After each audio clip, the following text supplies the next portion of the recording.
Welcome, Striker Mind. Welcome, TV Striker Mind. Polski Black. Hello guys, good morning. Magbigay tayo ngayon ng video reaction dito sa isang tricycle driver sa Manila. Malamang to sa crowded area tong tricycle driver na ito. Magbigay tayo ng video reaction dito sa tricycle driver na ito na nangguyo sa isang foreigner na nandito sa Pilipinas. Nadali siya ng mangguguyo. So ito yung sitwasyon, viral to ngayon guys, at umani ito ng mga maraming komento. So tingnan natin. Na maraming natanggap na reaksyon dahil niloko niya ang foreigner sa Manila. Nagpasuyo ang foreigner na hihatid siya sa kanyang hotel. Ang sinabi, magkano ba ang hatid hanggang sa hotel ko? 50 pesos lang daw ang sinasabi ng lalaki na ito. Pero pagdating doon sa hotel, hindi sumunod sa usapan. Ito ay nilakihan pa niya. Kaya panoorin natin ang full video. Kung makita mo yung mukha nitong tao ito, hindi matino ang taong ito pag makita mong galaw ng mukha niya, yung body language niya, makikita mo na mandurugas talaga. Magalaw ang mata, hindi tumitingin sa eye to eye. So tingnan pa natin Video.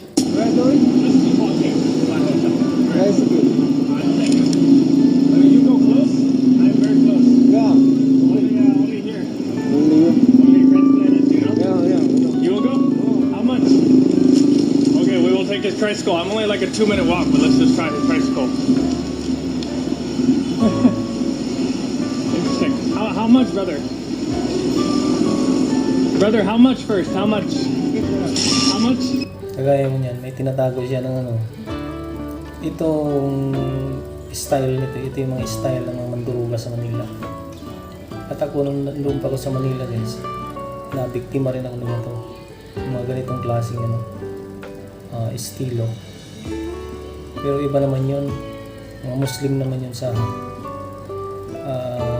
kali, yung mga nagtitinda mga Muslim doon.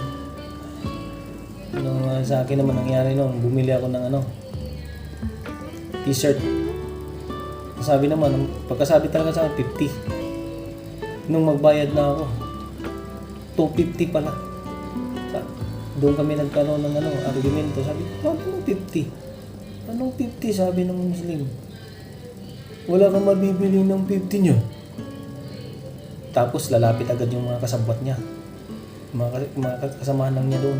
Nagmi-minuslim na agad sila. Ano yun pare? Kasi kung babaybayin mo yung salita niya, hindi mo maintindihan. 50 ko na. May 250 yan. Ang aga-aga binubwisit niya ako. Yung mga ganun ba? Naiintindihan mo yung mga reaction nila ng mga mukha nila. Like nadugas ako nito. Ganito ang estilo. Yung 50. 250 pala. Ganito rin. Yung ito naman, mas lalong mataas kay 550 man ang hilingi. Kapag kamandugas ng tao ito, so tuloy-tuloy natin panuhin. How much? 50. Yeah.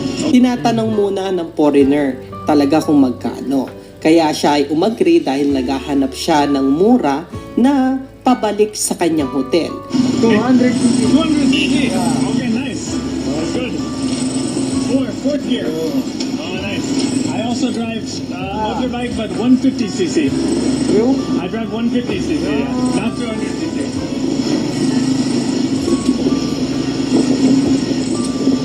Eagle. This what? Eagle. Eagle. Yeah. Eagle. You like eagle?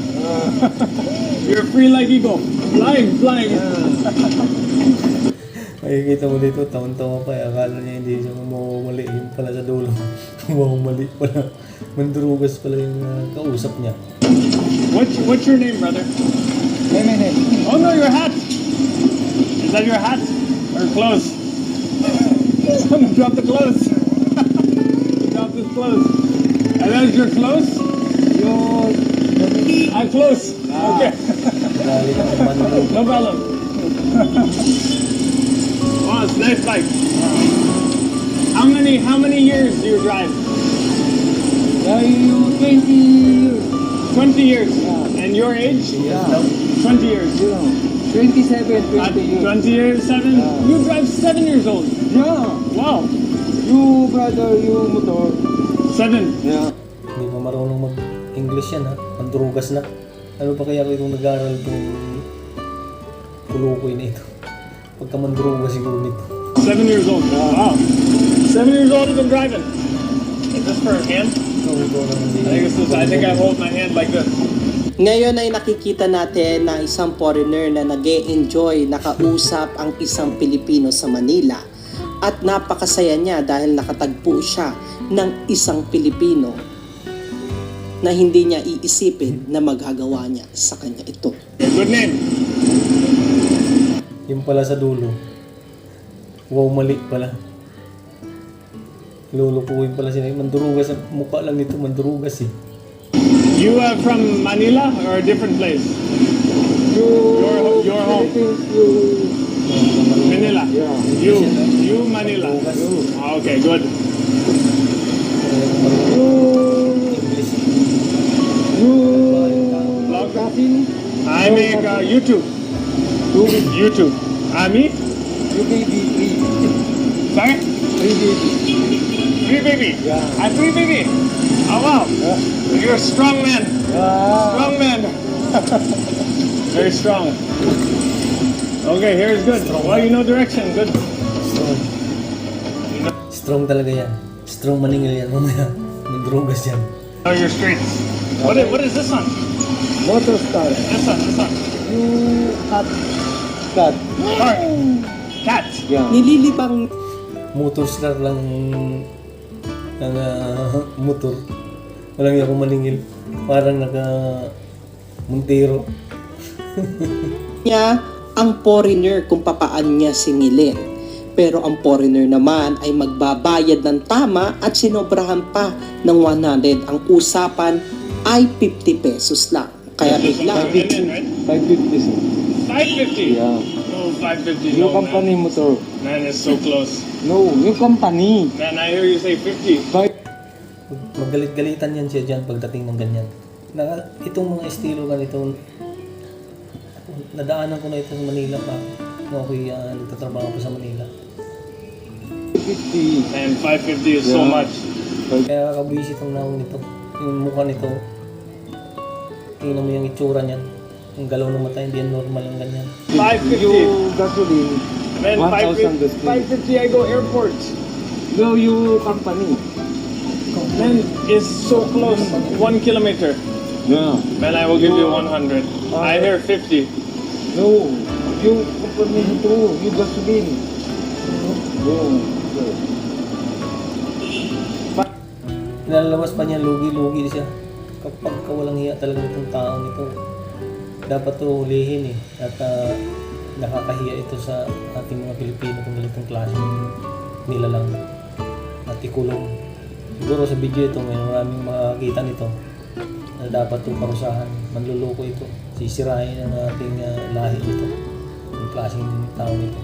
550, you're going to charge me. Yeah, your company motor. Company moto. And you're going to charge me 550. Yeah. 550 for this. Yeah. $10 US. You have You're going to charge me that much. but You know you're on camera, right? yeah. You want? Okay, man. Okay. I will give you 550 then. It's your choice.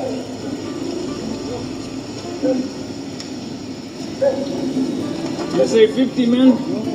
Yes, you say 50. I hear you. Okay, man. There's your 550. Thank you. Yeah.